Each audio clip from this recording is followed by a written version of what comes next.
Last time on Ikkin Investigates, we considered the Gnostic characterization of Arden in Dawn of the Future as an individual who wishes to destroy the order of being, and the novel's willingness to go out of its way to give him everything he could possibly want.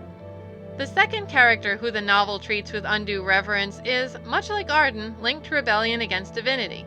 Unlike Arden, the rebellion she evokes exists within Final Fantasy XV's own mythos. Solara Antiquum is introduced via a cryptic reference to the rebirth of Solheim. The son of Solheim shall rise again! This connection, in fact, practically exhausts the meaning of her name, but her connections to Solheim don't end there. Sol is the granddaughter of Aedelas Aldercap, Emperor of Niflheim. In the novel, Aedelas does more than simply reflect Niflheim's Promethean desire to dominate the world. He expands upon it by pursuing the impossible dream of immortality. In the game, Aedelas' death makes it clear that his attitude is a dead end. That the novel offers him descendants, therefore, is quite telling.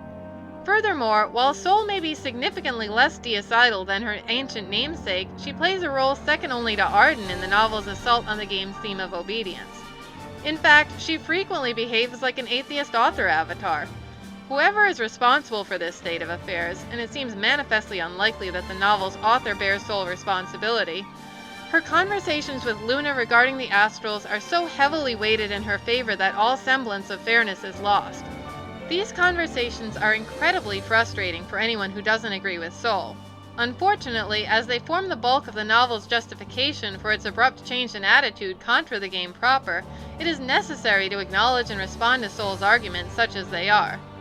To be fair, the first argument is one of the most compelling the novel could muster in its defense, namely the problem of evil. It's hard not to sympathize with the anger and pain of a girl who experienced the gods as absent or uncaring in the midst of great suffering. And Sol, unlike Arden, has the benefit of being legitimately innocent when her world is torn out from under her. One can at the very least understand her insistence that the divine order is defective and unjust. With that said, the novel does Luna a massive injustice by rendering her speechless in the face of a complaint she would have confronted regularly. Comforting others in the midst of pain and loss is a fundamental role of the Oracle. Furthermore, Luna is no stranger to great personal loss. If she had failed to develop a satisfying answer to this problem, her own faith could never have survived. Bizarrely, the novel unintentionally reveals its familiarity with at least one viable response by referencing it in a completely different context. When Noctis is trapped in the crystal, he contemplates what his life would have been like had Arden remained imprisoned, at which point he realizes that his relationships with Luna, Ignis, and Gladio would have changed, and that Prompto would never have existed. The novel clearly recognizes how difficult it is to navigate the thick chain of causality at work in any tragic event. It simply denies Luna the opportunity to bring this dynamic to light.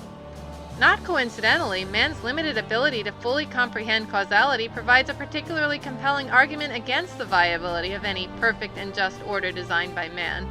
Perhaps this is why the novel not only stops short of acknowledging this concept, it goes so far as to place it in the mouth of the hapless puppet that Arden used to be. Sol's second criticism, in contrast, is downright absurd. She claims that the gods had given no sign they were worthy of faith. Had she been granted the opportunity to do so, Luna ought to have shredded this claim like tissue paper. Gentiana, Luna's closest friend and confidant in the game canon, is one of the very gods who Sol claims does not care. Umbra and Prina, two of Shiva's messengers, carry Luna's mail. Prina loses her life supporting Luna. Titan comes to the aid of Luna and Noctis and Altissia. The Astrals grant Luna the opportunity to say farewell to Noctis and the power to protect him from beyond the grave. In the game canon, even Bahamut has a personal connection with the King of Lucis, which cannot simply be dismissed as an uncaring god using Noctis as a puppet. But while the novel does retain the existence of the Kingsglaive, it suppresses the fact that they owe their continued existence to the grace of the Bladekeeper. Even so, the novel makes numerous narrative decisions that contradict Sol's attitude without acknowledging the contradiction. Gentiana remains incredibly close to Luna, to the point of offering personal comfort throughout Luna's life. The other 5 Astrals fight to the very end to save the planet, and Gentiana personally restores Luna's life before fading away. While Sol's attitude towards the Astrals contradicts both game and novel canon in numerous ways, however, the novel consistently treats her position as the correct one, to the point of foisting the same attitude on Luna and Noctis as their characters develop. This is the clearest possible sign that the novel sees Sol's attitude as the correct one. One final aspect of Soul to consider is that she, much like her namesake, treats exclusive focus on the efforts and desires of man as a virtue.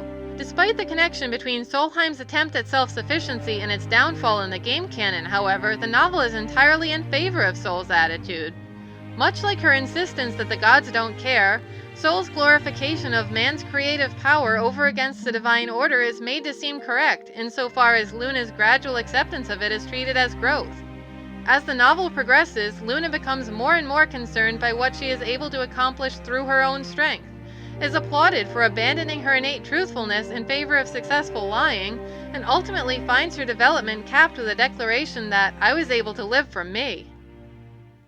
It would be remiss to produce an entire series of videos about a Final Fantasy XV novel without even considering the game's protagonist Noctis, and his absence thus far is not down to a lack of material, to be sure. The ways in which Noctis reflects Dawn of the Future's Gnostic tendencies, however, must wait until next time on Ikkin Investigates.